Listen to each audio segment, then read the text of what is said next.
그럼 두 번째는 성령 충만입니다. 성령 충만을 플레이루라 그럽니다. 그래서 플레이루. 그러니까 이것은 하나님 앞에 많이 머무르셔야 돼요. 그러니까 하나님과 나 사이에 깊은 교제. 그래서 하나님께 내 자신을 드리는 거예요. 따라하겠습니다. 하나님은 나의 왕이십니다. 하나님이 나의 왕이시기 때문에 나를 드려서 그분이 내 성품을 만지도록 하는 거예요. 그래서 내 성품이 울퉁불퉁했는데 그분과 깊은 교제를 통해서 그분이 나를 만지시고 다스려서 내 성품이 하나님의 성품을 닮아가는 것이에요. 그래서 이것은 성숙한 겁니다. 근데 이것은 시간이 많이 걸려요. 근데 은사 부분은 기도만 하면, 뜨겁게 기도하면 순간적으로 오기도 하는 것이죠. 자, 여기까지 이해가 되십니까? 자, 그러면 우리가 이것을 성령 충만이라고 하는데 내적인 성품의 변화입니다. 이것은 갈라디아서하고 연결이 되는데, 자, 스크린 보시겠습니다. 방송실. 네. 갈라디아서 5장 20절로 23절을 보면 다 같이 읽겠습니다. 시작.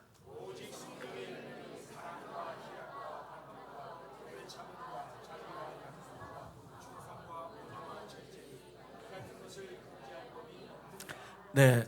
그래서 하나님 앞에 나를 드리고 그분이 왕이 되셔서 내 성품을 다스릴 때 하나의 성품으로 닮아가는 성품적인 열매예요. 이것은 시간이 많이 걸리는데, 첫째 뭐가 있다고요? 사랑. 두 번째 희락, 조이풀. 세 번째 화평, 피스풀. 네 번째 오래 참음. 다섯 번째 자비. 여섯 번째 양선. 일곱 번째 충성. 여덟 번째 온유. 아홉 번째 절제입니다. 이런 성품적인 변화가 일어나요. 이건 시간이 많이 걸리는 것입니다. 예를 들면 사랑. 여기서 말하는 아가페, 하나님이 우리에게 보여주신 희생적인 사랑이에요. 여러분, 이런 사랑은 우리의 것이 아니에요. 사랑은 하나님께 속했다 그랬어요. 그래서 이런 것은, 여러분, 우리가 인간은 참 이기적인 동물이에요. 그래서 교회를 다닌다 해서 이 사람이 잘못하면 조금은 봐주지만 결국은 이해관계로 나뉘어요. 이 사람이 잘하면 나도 잘하고, 이 사람이 못하면 나도 못합니다. 그래서 우리가 느끼는 것은 사랑은 나의 것이 아니에요. 근데 그분 앞에 이것을 고백하고 하나의 성품이 나를 다스리도록 할 때 이런 사랑적인 성품이 우리에게 온 줄 믿으시기 바랍니다. 그래서 그 사람이 미워한다 할지라도 내가 사랑하고 품고 기도하고 나가는 것이에요. 이것은 시간이 오래 걸리면서 하나님이 사랑 없는 내 성품을 다스릴 때 일어나는 줄 믿으시기 바랍니다. 그런데 두 번째 희락이에요. 이거는 조이풀, 기쁨이에요. 여러분, 여자분들은요, 또 남자들도 마찬가지예요. 무엇을 소유했을 때 환경 때문에 기뻐해요. 예를 들면 남자들은 좋은 차를 샀다, 그럼 기뻐하죠. 여자분들도 살림살이가 좀 바뀌었다, 그럼 기뻐해요. 근데 그게 얼마나 못 간다는 거예요. 예전에 냉장고 선전할 때 이런 선전이 있었어요. 지금은 냉장고 다 두 쪽으로 열잖아요. 문이. 얘는 한쪽으로 열렸거든요. 그래서 두 쪽 냉장고가 탁 났을 때 어떤 여자 모델이 나오면서 두 쪽 냉장고를 탁 열면서 여자라서 행복해요 막 이랬어요. 그러니까 이 두 쪽, 문 두 쪽 달린 게 가져서 행복하다는 거예요. 이게 얼마나 가겠어요. 근데 그런 거를 잃어버리면 행복을 못 느끼는 거예요. 그러나 우리는 하나님과의 관계에서 행복을 느끼는 줄 믿으시기 바랍니다. 그래서 노래 가운데 기쁨의 근원 되시는 예수에서 삽시다. 모든 기쁨은 그분과의 관계에서 온 줄 믿으시기 바랍니다. 그래서 여러분, 하박국서에 보면 스크린 보시죠. 무화과 나무가 무성하지 못하고 포도나무가 열매가 다 떨어지고 감람나무에 소출이 없고 먹을 것이 없고 양에 우리 소가 없고, 그렇지만 다 환경적으로 열악하다 할지라도 나는 여호와로 말미암아 즐거워하며, 따르겠습니다. 하나님 때문에 기뻐합니다. 세상에 줄 수 없는 기쁨들이 있다는 것이에요. 하나님과의 관계 속에서. 근데 이것은 금세오는 것은 아니에요. 하나님과의 깊은 관계 속에서 그분이 나를 다스릴 때 힘들고 어렵다 할지라도 이런 희락이 온 줄 믿으시기 바랍니다. 이런 성품을 갖는 것. 그래서 여러분, 하나님은 기쁨이기 때문에 기뻐하기로 결정하는 거예요. 따르겠습니다. 기뻐하기로 결정합니다. 우리가 문 밖에 나가서 지금 삶의 현장 가정으로 갔는데, 사업터로 갔는데 다 형편없어요. 그래서 환경이 열악하다 할지라도 하나님과의 관계에서 하나님 주신 근원적인 기쁨이 있기 때문에 기뻐할 수 있는 줄 믿으시기 바랍니다. 그래서 기뻐하기로 결정하는 거예요. 이게 성품이에요. 세 번째 화평, 이건 피스풀이에요. 이건 평화입니다. 이 화평, 평화는요 관계에서 오는 거예요. 예를 들면 하나님과 나의 관계, 나와 너의 관계, 나와 나의 관계예요. 하나님과의 관계가 잘 되십니까? 앞에는 아니에요. 하나님과의 관계가 잘 되면 평화스럽죠. 근데 죄를 짓고 하나님과의 관계가 깨지면 불편해요. 근데 하나님과의 관계가 잘 돼도 사람과의 관계가 잘 되면 불편합니다. 하나님은 잘 관계가 좋은데 이 사람하고 관계가 안 좋아. 그럼 교회 가서 그 사람 뒷꼭지만 봐도 신경질이나. 이거 불편해요. 그래서 너와 나의 관계, 그리고 나와 나의 관계. 어떤 사람은요 자기가 자기를 용납 못해. 저도 그럴 때가 있어요. 저 목회자잖아요. 또 어떨 때는요 별것도 아닌데 막 화를 낼 때가 있어요. 돌아서서 나 목사 맞아? 이런 걸로 화를 내다니 내가 나를 막 용납을 못할 때가 있어요. 그러면 불편해져요. 그래서 여러분 이런 화평은 관계를 통해서 오늘 믿으시기 바랍니다. 하나님과의 관계, 사람과의 관계예요. 이것은 오랜 하나님과 교제에서 성품으로 이루어지는 거예요. 그 다음에 오래 참음, 이거 인내 잘 아시죠? 그 다음에 자비, 이거는 뭐냐면요 다른 사람한테 배려예요. 그 다음에 양선, 양선은 뭐냐면 나의 삶을 통하여 그리스도가 드러나는 거예요. 따라했습니다. 나의 삶을 통하여 그리스도가 드러나는 것. 제가 어제 지난주에 새 가정에 등록을 했어요. 그래서 이제 어저께 토요일 날 신방을 갔습니다. 근데 이게 연세가 지긋하신 부부가 등록을 했어요. 그래서 우리 교회 등록하시 어떤 계기로 등록을 하셨습니까? 그랬더니 그분이 이렇게 말씀하셨어요. 죄송합니다. 저희 교회 얘기를 좀 해서요. 뭐라 그러냐면 하늘비전 교회가 정말 선한 교회라고 소문이 나서 우리가 등록했습니다.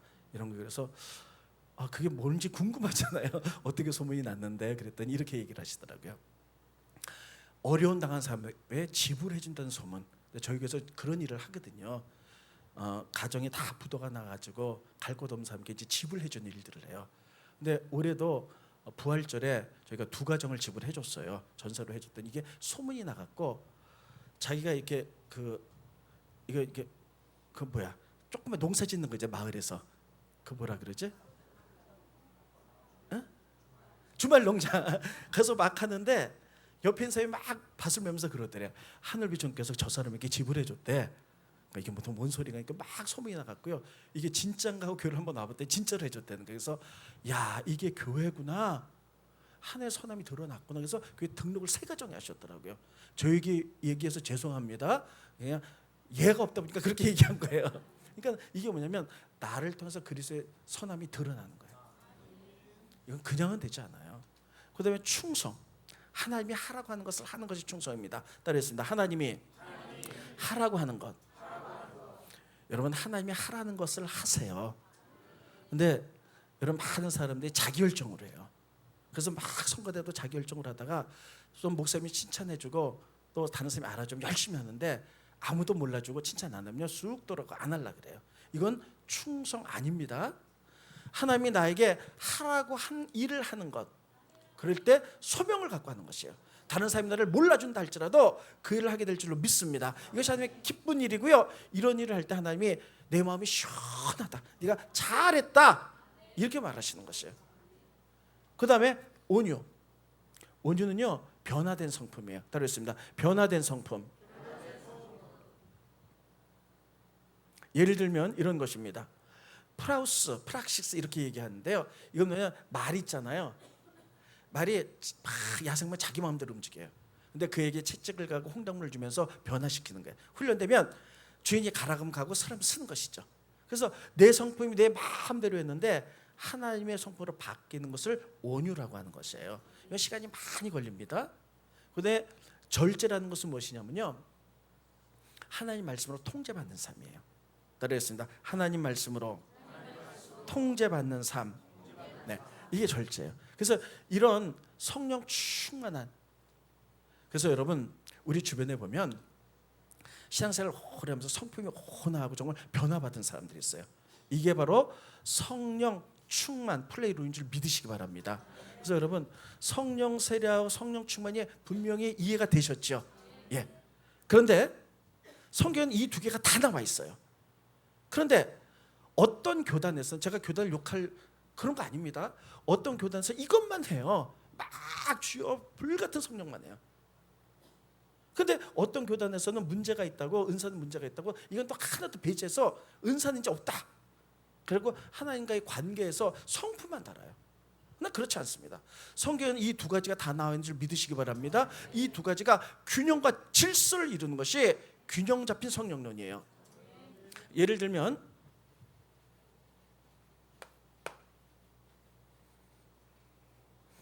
우리가 햄버거를 먹습니다. 그러면 이렇게 빵이 있잖아요. 깨도 좀 있고요. 그 가운데 패티 고기가 들었어요. 이건 빵입니다. 그럼 햄버거를 맛있게 먹는 법: 1. 빵만 먹는다. 2. 고기만 먹는다. 3. 같이 먹는다. 같이 먹어야지 햄버거. 그래서 앙 하고 같이 먹는 거예요. 그때 햄버거 진짜 맛을 알 수 있는 거예요. 여러분, 은사와 성품장애로 말하는 고린도전서 12장, 13장, 14장이 이렇게 돼 있어요. 12장, 14장은요 은사장이에요. 13장은 성품에 관한 거예요. 그래서 이것이 조화 질서 있게 된 거예요. 그래서 이것들을 잘 조화 질서 있게 쓰시기를 예수님의 이름으로 축원드리겠습니다. 이래야지 정말 아름다운 성령의 열매를 맺을 수가 있는 것입니다. 잘 들어보세요. 고린도 교회에 은사가 굉장히 많았어요. 방언을 말하고 예언을 말하고 환상을 보고 많은 은사들이 있었어요. 그런데 사도 바울은 이 은사가 있었지만 너희들은 아직 영적으로 어린아이라는 거예요. 그래서 내가 너희들에게 밥으로 먹이지 못하고 죽으로 먹인다는 거예요. 이유는 뭐냐면 막 은사를 말하고 한다 할지라도 성령 충만 성품적인 열매가 하나도 없어. 교회가 분열이 일어난다는 거예요. 나는 바울파, 나는 게바파, 그리스도파, 무슨 파 무슨 파. 자, 스크린 보시죠. 네, 고린도전서 1장 12절에 보면 내가 이것을 말하는데 너희가 각각 이르되 나는 바울에게, 아볼로에게, 게바에게, 그리스도에게 속한 자라 분열됐어요. 그래서 넘겨주시고요. 형제들아, 그래서 내가 신령한 자처럼 너에게 대할 수 없다는 거예요. 육신에 속한 자, 곧 그리스도에서 어린아이들 같이 대합니다. 여러분 잘 보세요. 은사를 가서 방언을 굉장히 많이 말해. 예언도 말해. 환상도 보고 그래요. 귀신도 쫓아내요. 그런데 바울이 자기네들은 굉장히 성숙하다고 생각했는데 너희들이 아직 육신에 속한 자라는 거예요. 분열이 있기 때문이에요. 그러니까 여러분, 제가 은사는 성숙과는 상관이 없다 그랬잖아요. 그래서 주변에 보면 기도 많이 해가지고 은사를 대단히 많이 받았어요. 막 예언하고 투시하고. 근데 사람들에게 함부로 말하고 여러분 상처 쪽 이런 사람들이 많아요. 우리가 보기엔 대단한 것 같지만 하나님 보기에는 육신에 속한 자라는 사실을 기억하시기 바랍니다. 그래서 반드시 이 두 가지가 균형과 질서를 이루어야 돼요. 그래서 우리는 흔히 은사가 대단하면 성숙하다고 생각하는데 성숙이 아닙니다. 이건 은사일 뿐이에요. 그래서 이런 은사와 성품이 병행돼야 돼요. 그래서 이것이 질서 있게 돼야 돼요. 그래서 은사를 받았으면 인격적으로 잘 그것을 사용할 수 있어서 교회 덕과 유익을 만드는 것이 균형 잡힌 성령인 줄 믿으시기 바랍니다. 그래서요, 여러분, 이게 성경이야. 근데 성경이 없는 은사들을 더 많이 얘기해. 성경상 있는 것만 하면 좋은데 이런 것들을 신비주의라 그래요. 그런데 어떤 데는 성경이 있는데 성경에 있는 은사도 얘기 안 해. 요만큼만 얘기해. 이걸 인본주의라 그래요. 근데 우리는 성경대로 믿어야 될 줄로 믿습니다. 가장 중요한 것은요, 성경과 은사가 똑같아야 돼. 그래서 성경에 나와 있는 대로 우리가 해석하고 성경에 나와 있는 대로 취하고 성경에 나와 있는 대로 우리가 살기를 예수님의 이름으로 축원드리겠습니다. 성경은요, 성령 세례, 성령 충만이 다 나와 있어요. 그러니까 이 두 개가 다 있어야 되는 거예요. 그래서 균형 잡혀야 되는 거예요. 그래서 여러분 은사가 있는 분들은요, 하나님 앞에 많이 머무르면서 하나님께 나를 드려 우리의 성품이 하나님의 성품으로 바뀌시기 바랍니다. 하나님의 성품이 있는 분들은 기도하셔서 은사도 받으셔서 교회의 질서와 또 교회의 아름다운 열매들이 있기를 예수님의 이름으로 축원드리겠습니다.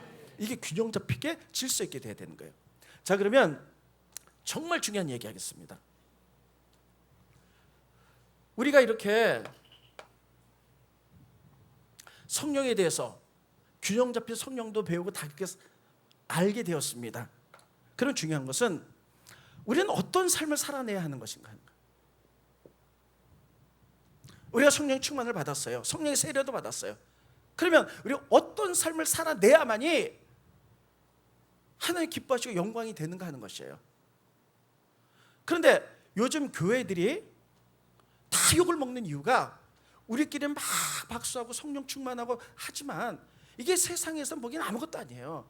그들은 우리가 성령 충만한 것만큼 삶으로 드러나야만이, 우리가 삶의 현장에서 그렇게 살아나야만이 그것을 보고 하나님의 사랑이 좀 느끼는 것이에요.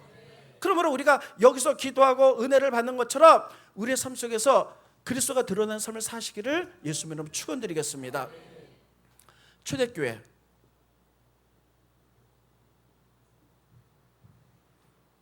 초대교회는요 뜨겁게 기도했어요. 그리고 은사가 임했어요. 그래서 안진뱅이를 일으켜내고, 그리고 방언을 말하면서 하루 5,000명씩 3,000명씩 변화로 초대교회가 이루어졌어요. 우리는 이런 사역적인 면에 열심히 봅니다. 그러나 사역보다 더 중요한 것이 그들이 어떻게 살았는가, 삶을 봐야 되는 거예요.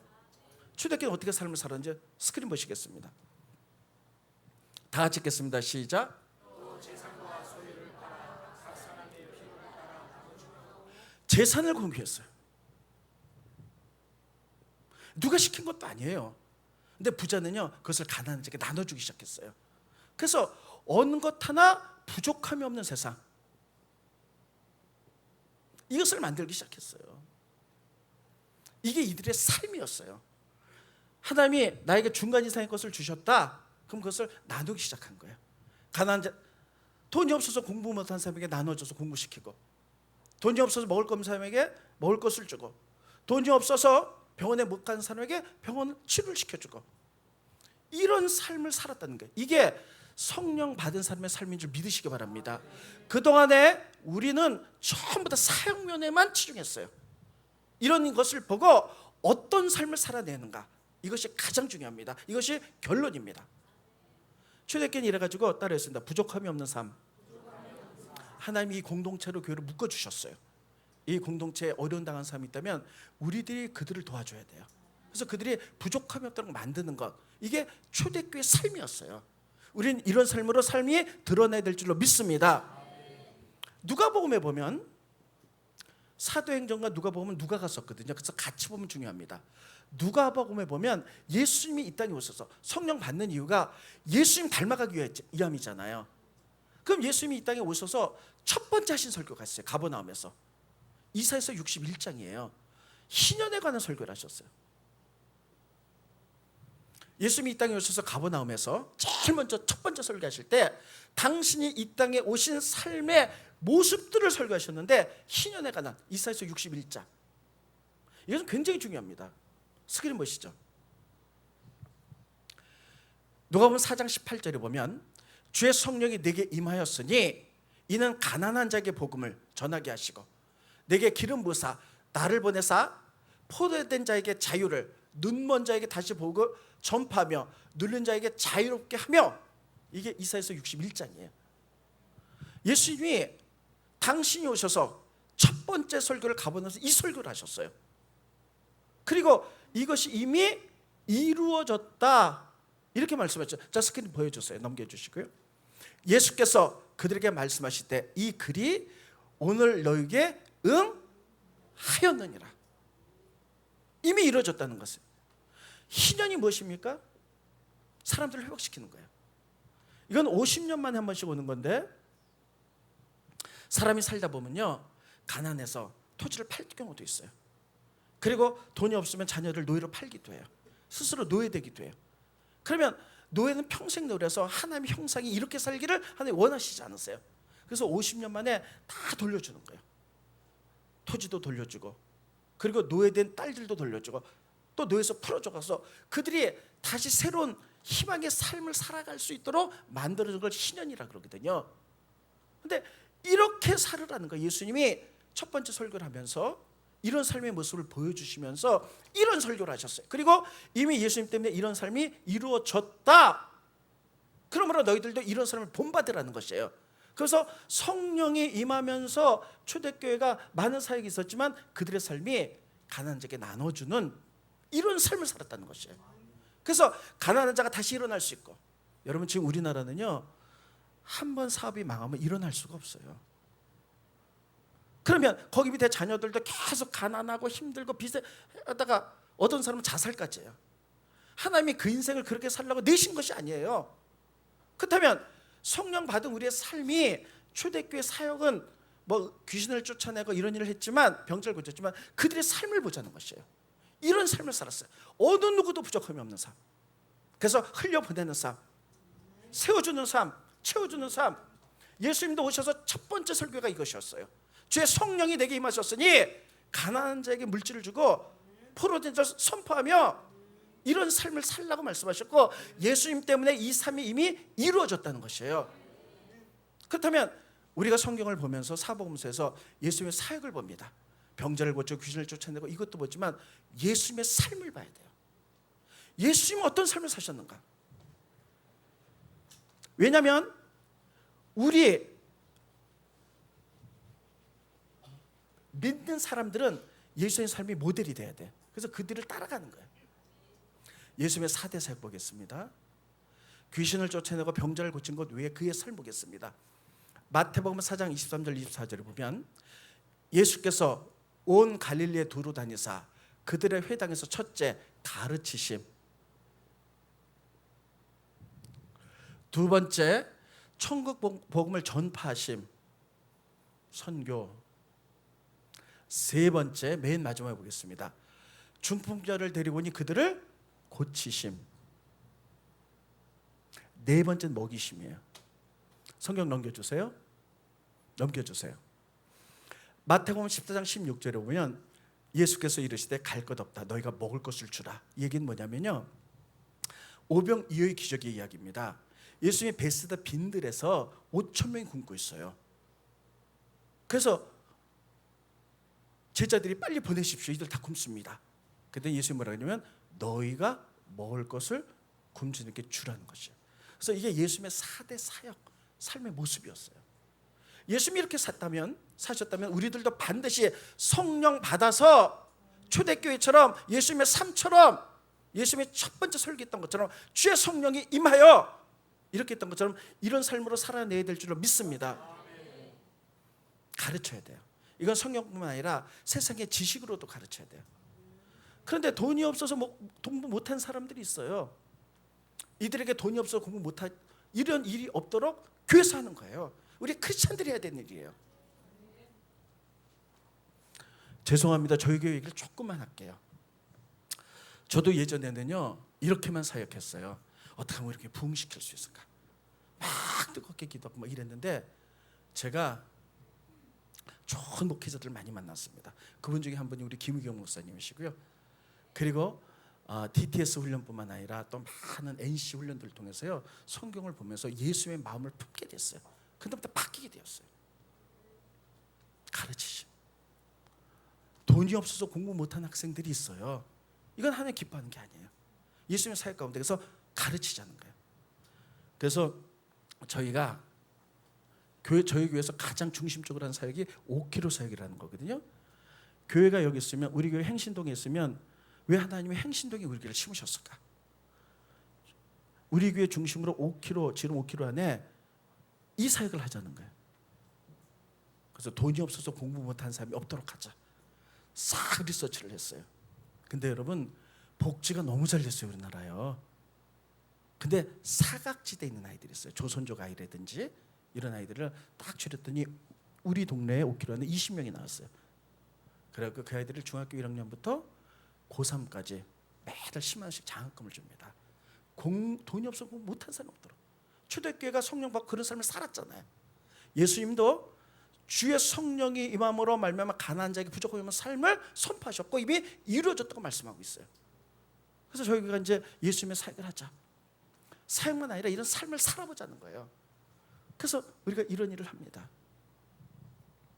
그리고 우리나라 놀랍게도 교회 가운데 70% 이상이 미자립 교회예요. 여러분, 신용불량자가 제일 많은 그룹이 목회자 그룹입니다.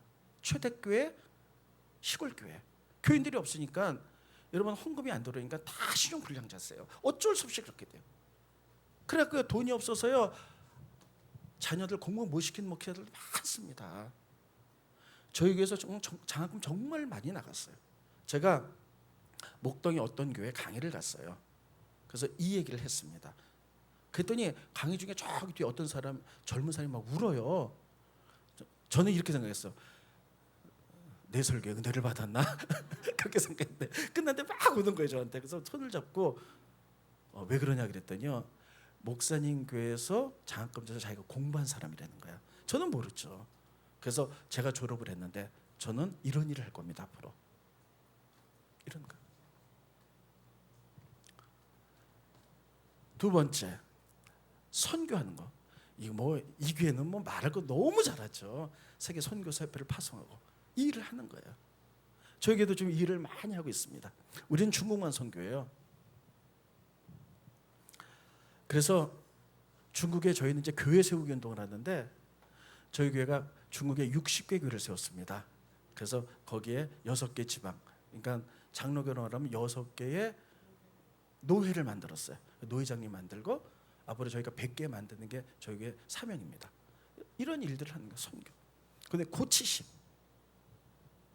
이거는요, 돈이 없어서 사람들이 죽어가요. 근데 예수님이 이 사역을 하셨거든요. 그래서 우리들이 돈이 없어서 병원 못 간 사람을 고쳐주자는 거예요. 그래서 이 사역을 합니다. 주변의 장애인들에게. 그리고 저희는 미자립교회 목회자들 참 많이 수술을 시킵니다.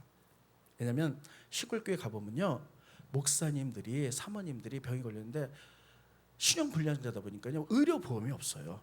그러니까는 병이 들었는데 수술을 못하는 거예요. 돈이 많으니까. 이런 데 지원해 주는 일을 해요.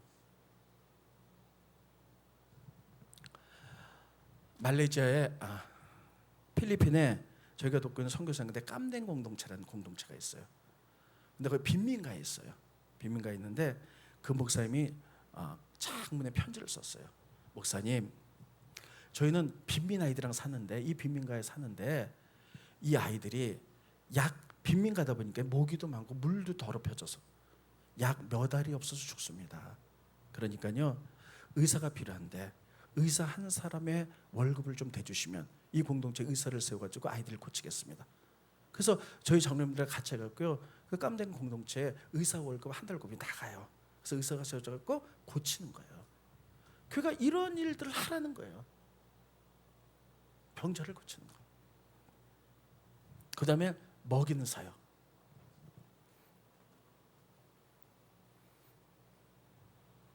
이게 성령 받은 사람이 다 해야 될 일들이에요.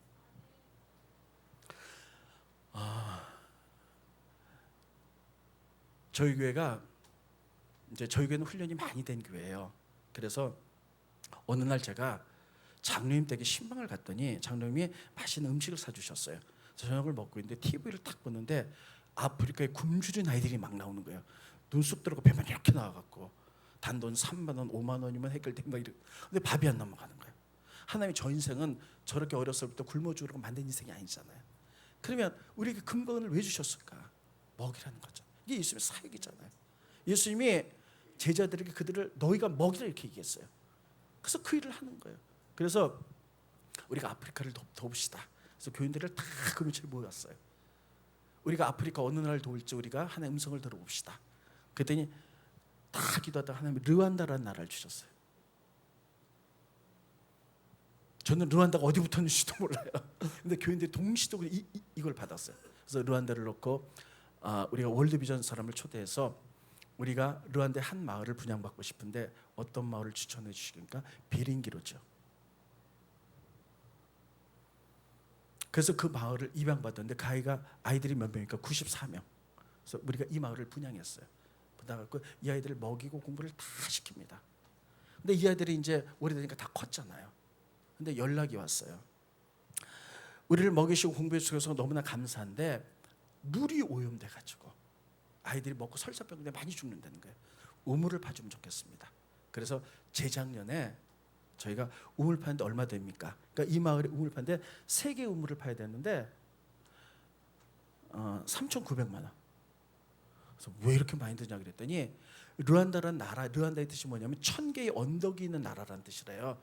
그래서 나라가 고지대에 있기 때문에 산 꼭대기에다 저수지를 만든 다음에 땅속 깊이서 물을 올려가지고 파이프를 다 이 지역에 받아가지고 우물을 하기 때문에 대단한 공사이기 때문에 이게 3,900만 원 들어서 그래서 이거 합니다. 그리고 그 당시에 우리나라 저는 감리교 목사거든요. 감리교가 들어온 지 130년이 됐어요. 근데 감리교 장로님들이 우리 교회 모여가지고 결의를 했어요. 130년이 돼서 복음의 빚진 자로서 우리가 어떤 일을 하면 좋을까. 근데 그 감리교 장로님들이 우리 교회에서 결정한 것이 뭐냐면 동남아시아에 130명의 사람들 개안 수술을 시켜드리겠습니다. 이게 결정이 됐어요. 왜냐하면 우리는 백내장 같은 거면 병원 가면 금세 이렇게 하면 하루만 보잖아요. 근데 동남아시아의 그 가난한 나라는요, 백내장이 되면 평생 장님으로 사는 거예요.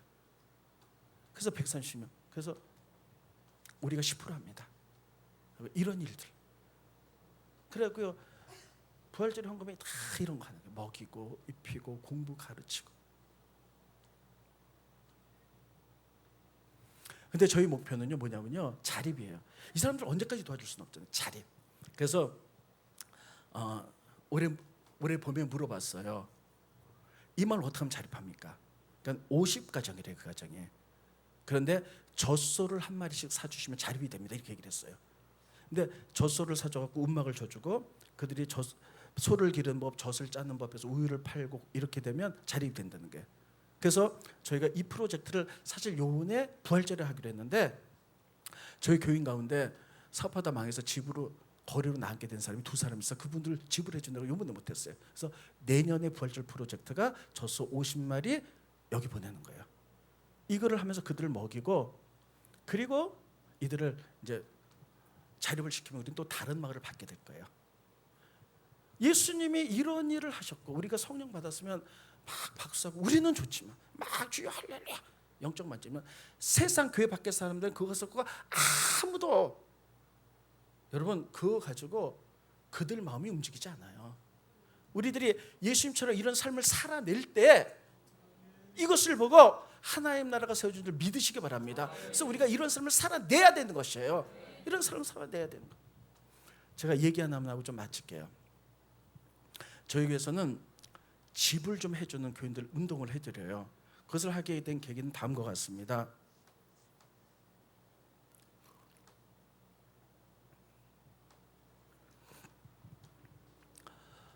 몇 년 전에 꽤 오래됐어요. 겨울에 10월 때 진눈깨가 막 눈비가 내리는데 급하게 신방이 있어서 저하고 교구 목사, 교구 전도사님이 우산을 받고 막 신방을 갔는데 그 눈비가 쏟아지는데요. 우리 교회 나이 많은 권사님이 유모차에다가 3개월 된 핏덩이를 놓고요 하염없이 넋이빠져서 걸어가는 거예요. 그러다가 저희랑 탁 마주쳤어요. 그래서 제가 권사님 왜 이러십니까? 그러니까는 눈물이 쫙 흐르면서 목사님 막 통곡을 하는 거예요. 무슨 일이 있구나. 우리 신방 갔다서 만납시다. 교회 일단 들어가라 그랬어요. 근데 이분이 우리 교회 옮겨온 지 1년도 안 돼요. 근데 이분이 어떤 분이냐면 세운상가에서 인켈 대리점을 했어요. 이제 우리 교회 오기 전에. 근데 남편이 갑자기 심장마비로 돌아가셨어요.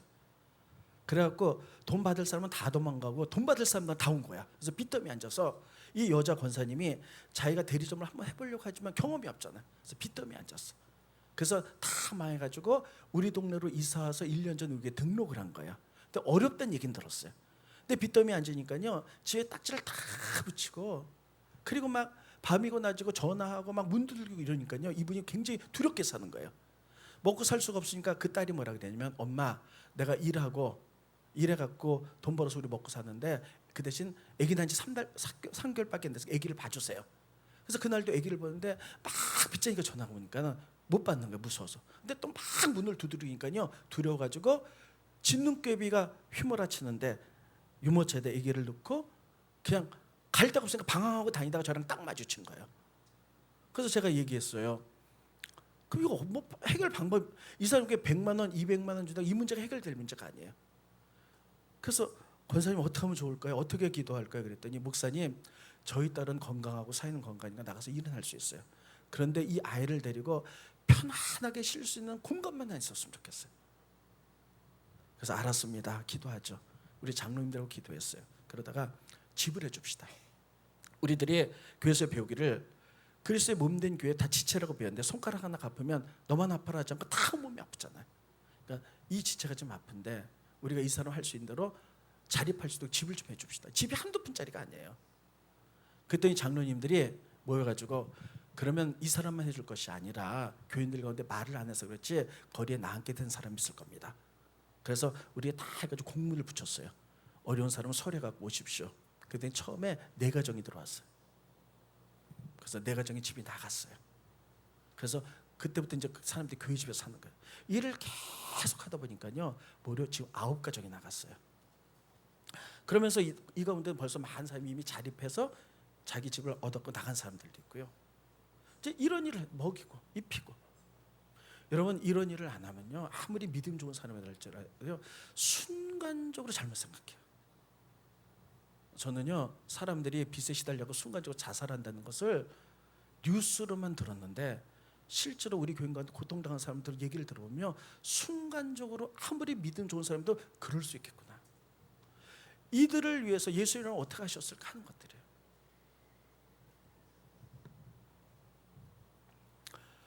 저희 장로님들이 회의를 했는데 또 이렇게 말씀하셨어요. 목사님, 우리는 세상의 빛과 소금이라 그랬는데 교인들만 집을 해줍니다.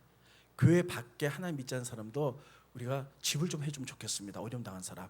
그래서 그렇죠. 근데 5대1 비율로 해주겠어요. 교회 집 한 대 해주면 외부의 집 하나 해주기로 이렇게 결정을 내렸는데 세상에 주일날 결정됐거든요. 3일도 못해서 전화가 왔어. 그 소식이 얼마나 빨리 나갔는지 광양시 난 지금 광양시가 어디 붙었는지도 몰라요. 3일 만에 광양시 어떤 할머니가 전화를 해줬어요. 거기가 믿지 않는 사람들도 어려움 당하면 집을 해주는 곳이라면서. 그래서 네, 제가 받았어요. 그랬더니 얘기를 하는데 할머니 할아버지하고 손주 중학교 2학년 됐는데 셋이 산다는 거예요. 근데 자기 아들과 며느리는요 서로 싸웠고 이혼했고 다 도망갔대. 그래갖고 그 손주랑 할머니 할아버지 셋이 사는데 어디서 좀 컨테이너 박스에서 산다는 거예요. 컨테이너 박스에 이렇게 화장실도 이렇게 방도 만들고. 그런데 외출을 하고 돌아왔더니 누저인 데서 이게 불이 났다는 거예요. 그래서 여기서 살 수가 없는데 고민하고 있었더니 동네 사람들이 너무 불쌍하다 그래서 마을회관에서 살으라 그랬대. 그래서 마을회관에서 사는데 자기네는 살만하대. 근데 이 중학교 2학년 애가 사춘기잖아요. 학교를 갔다 온 마을에서 사니까는 애가 이래갖고 가출을 했다는 거야. 그래서 손주를 살리는 셈 치고 제가 정말 처음 뵙는 목사님인데 컨테이너 박스 집 하나만 해주세요. 이렇게 3일 만에 전화가 왔어요. 얼마 듭니까? 그랬더니 1,000만에서 1,300만 원 듭니다. 네, 해드릴게요. 그게 6월달이었어요. 몇 년 전에 6월달. 장로님들 다 위해서 해드리자. 이제 뭐 이렇게 하다가요, 뭐 서류 뭐 이런 거 하다가요, 교회에서는 이 회의가 일주일마다 주일마다 한 번씩 하잖아요. 한두 달이 휙 지나갔어요. 이렇게 뭐 하다 보니까 회의가 많다니까 해주기로 결정을 해놓고 그 이분은 기다리는데 손주는 그냥 집을 나가 있고. 근데 우리가 그러다 보니까 자꾸만 기억 속에 없어지는데 교인들이 이거 도와주세요 저거 도와주세요 하다 보니까요 그걸 자꾸만 잊어버리고 교인들이 생각나는 거예요. 그래서 인색한 마음이 들기 시작했어요. 아, 교인들이 어려운데 저 믿지 않는 사람 그 돈으로 교인들 도와주면 어떨까, 이런 마음이 있었어요. 그런데요 8월이었어요. 새벽에 교회를 왔는데 불이 났어요. 교회가 연기가 쩍 새카만데 불은 안 났는데 뭐가 타고 있어. 어디서 뭐가 탔는지 모르고 창문 다 열어놓고요 아무래도 불은 안 났어. 그래서 강대상에 보니까 저희는 이건 크리스탈인데 저희는 이렇게 나무 강대상이거든요. 밑에 보면 서랍이 있는데 서랍에 아답터가 들었거든요. 이게 여름에 열 받으니까요 이 안에서 탄 거야. 그래갖고 아내가 탔는데 문이 닫혀 있으니까 산소가 공급이 안 돼서 불은 안 나고 나무만 다 탄 거야. 그래서 문을 확 열어니까는 불이 확 오르는 거예요. 그래서 그냥 다 끄고 봤더니요 세상에 강대상 앞면은 다 멀쩡한데 안에는 다 숯덩어리가 됐어. 그래서 강대상 얼른 주변을 탁 봤더니 있는 게 한 1,300만 원어치 되는 것 같아. 뭐 그랜드 피아노부터 시작해갖고 강대상부터 해서 왜 불나게 했을까? 주여, 인색하지 말라는 하나님의 신호구나. 제가 그때 깨달았어요. 그래갖고요 우리 장로님들 다 모아가지고 장로님 빨리 수표 끊어 갖고 오세요. 할머니 오세요. 기도가 바로 넘겨드렸어요. 그분 이제 거기서 사세요. 저는 그분 그때 딱 한 번 보고 어디 누군지도 몰라요. 그러고 나서요 이 강대상을 보면서 참 이상하죠. 겉에는 말짱한데 안에는 숯덩어리가 됐어. 그래갖고 장로님들이 이거 바꿔야 된다. 그래서 아니 안 바꿀게요. 저 이거 하나님이 인색하지 말라는 신원줄 깨닫고 안 바꾸겠습니다. 그 시절에 저희 교인 가운데 각오하는 사람이 있었어요. 그 사람이 아내를 싹 긁어내고 그리고 나무 판대기를 다 대줬어요. 그런데 그렇게 했는데도 확이 있잖아요. 탄 냄새가 1년 동안 나는 거예요. 제가 강대에서 설교하려면요 선풍기를 틀어야 되잖아요. 또 더우니까 선풍기도 확 올라. 막 1년 동안 기침을 했어요. 교인들은 다 알죠. 왜 기침하는지. 기침을 하면서 인색하지 말자. 하나님이 말한 것에 인색하지 말자. 그렇게 경험을 했는데도요. 또 무슨 일 있으면 인색함이 막 올라와요. 이게 인간의 죄성인가? 막 올라와가지고 또 아이고 주여 누르고 또 일을 하고. 저도 역시 이제 뭐 공사 중이죠. 막 계속 진행 중이죠. 일을 하면서 부족하지만 이 일을 하는 거예요. 하나님의 그 마음을 깨닫고. 그동안에 저는 하나님의 사역적인 부분만 봤어요. 성령에. 근데 성령을 받은 사람이 어떻게 사는가를 보는 거예요. 이게 삶과 연결되지 않으면 절대 열매를 맺을 수가 없어요. 우리가 여기서 방언한다고 송뼈치고 예배드린다고 세상 사람 눈 하나 깠다 갔잖아요. 그건 너희들의 세상이라는 거예요. 그러나 우리가 그리스도의 삶으로 영향력을 미치고 예수님처럼 이런 삶으로 살아낼 때 작지만 흉내를 내며 살아낼 때 세상이 변하게 되고 하나님 나라가 세워지게 될 줄로 분명히 믿습니다. 그래서 저는 반드시 성령 받은 사람이라면 이런 삶을 살아낼 줄로 믿는 것입니다. 이제 말씀을 정돈하도록 하겠습니다. 오늘 전 여러분들에게 4가지 것 말씀드렸어요. 첫 번째, 성령님은 인격이세요. 우리의 필요를 아시고 싱크 생각하시고 지정의 영향력을 주시며 그리고 우리를 위해서 중보하시는 분. 자, 성령님 어디서 중보하신다고요? 예수님? 네, 괜찮아. 잊어버리세요. 그래서 제가 다음에서 또 하죠. 성령님 내 안에서, 예수님 하나님 우편에서 그래서 중보하시는 분, 인격적인 분. 두 번째, 플레이 토, 성령 세례 기름 부으심. 그것은 초신자라도 기도하면서 은사를 받은 사람은 나와서 전도해야 되고 하나님 나라. 플레이로 하나님께 내 자신을 드림으로 말미암아 그분이 나를 다스려서 내 성품이 변하는 것. 이것이 균형과 질서 있게 돼야 된다. 그리고 우리가 그런 것을 배웠다면 반드시 초대교회 같은 삶, 예수님 같은 삶을 살아내야 된다. 그럴 때 열매를 맺을 수 있게 된 줄 분명히 믿습니다. 저는 우리의 사랑하고 존경하는 우리 목사님과 이 교회가 충분히 아름다운 열매들을 맺는 줄 분명히 믿습니다. 이 말씀이 여러분 심령 가운데 심어져서 우리들의 삶으로 드러나는 그리고 균형 잡힌 성령론을 행하는 여러분과 제가 되기를 예수님의 이름으로 축원드리겠습니다.